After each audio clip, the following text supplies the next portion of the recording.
9 tonnes, c'est la quantité impressionnante de ganaches en chocolat produites pour Noël.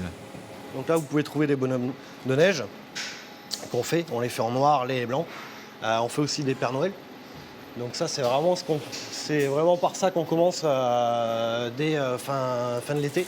Dans son laboratoire, Vincent, l'artisan chocolatier, met les bouchées doubles depuis déjà un mois. Alors ça, c'est les intérieurs des bonbons qu'on est en train de tailler pour pouvoir les enrober dans la journée.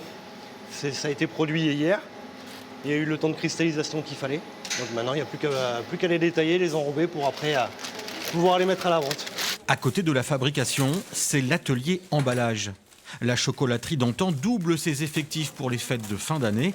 Des centaines de sachets qu'il faut remplir avec soin. Il y a déjà eu un pré-contrôle de la part d'une salariée. Elle a vérifié déjà toute la commande d'un client que j'ai en main. Et puis moi, je suis chargée de contrôler la phase finale, la commande totale du client. Installée depuis 26 ans à La Rochefoucauld, la petite société travaille en grande partie pour des comités d'entreprise dans l'ex-région Poitou-Charentes, voire même au-delà. Pour eux, Noël, c'est la période la plus importante de l'année. Pour le chiffre d'affaires, c'est environ 75% la période de Noël. Pour le chocolatier, c'est une grande majorité de son travail. C'est surtout à ce moment-là où il va travailler, du moins chez nous.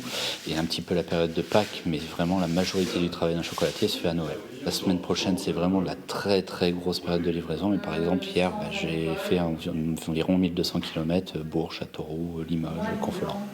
Dans la chocolaterie, on n'arrête quasiment jamais de travailler. Une fois les fêtes de fin d'année passées, et dès le mois de janvier, les œufs remplaceront les Pères Noël pour Pâques.